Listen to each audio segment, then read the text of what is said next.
শুভ দুপুর আমার মিষ্টি বন্ধুরা, কেমন আছো গো? তোমরা সবাই ভালো আছো তো বন্ধুরা? সবাই ভালো থাকবেন, সুস্থ থাকবেন। তো আবার আজকে একটি ছোট্ট ভিডিও নিয়ে চলে এলাম। কেউ উপর দিকে ঠেলা মেরে তুলে দেবেন না বন্ধুরা, প্রথম থেকে লাস্ট অবধি ভিডিওটা দেখার জন্য অনুরোধ রইল। তো কি রান্না করেছে একটু শেয়ার করে নিই আমার মিষ্টি বন্ধুরা।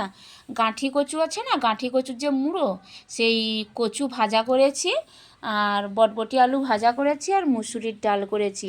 তো দুপুরে বন্ধুরা আমার এই রান্না গো। সোনামা সজায় বসো। তো বন্ধুরা সবাই সবার পাশে থেকো, একটু এগিয়ে যেতে পারবো না। কচুমুড়ার ভাজা ভালো লেগেছে বাবা? ও আমার ছেলে একটু কচুমুড়ার ভাজা খেতে খুব ভালোবাসে, জানো তো বন্ধুরা। আমিও খেতে খুব ভালোবাসি। সোনামা তুমিও ভালোবাসো নাকি? আমার সোনামাকে যেইটাই দেবো, শুধু যদি আমি নুন দিয়েও ভাত দেই, জানো তো বন্ধুরা, ও নুন দিয়ে ভাত খেয়ে নেবো। আমার ছেলেমেয়ের কিছু বায়না নেই গো বন্ধুরা। আমি নতুন নতুন বন্ধুদের পাশে আছি গো বন্ধুরা। তো সবাই আমার পরিবারে এসে একটা করে লাইক কমেন্ট দিয়ে যাও, ছুট্টে আমি তোমাদের পরিবারে চলে যাব, জানো তো আমার মিষ্টি বন্ধুরা।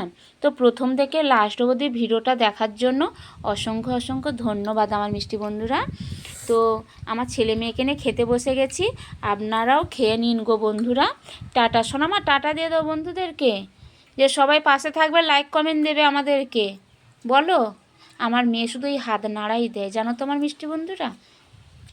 ও বন্ধু, লাইক কবে কবে বাতি যাবে, টাটা। সোনামা কচু ভাজা ভালো লাগছে? ভালো লাগছে? একটু টাটা দিয়ে দাও বন্ধুদেরকে বাবা।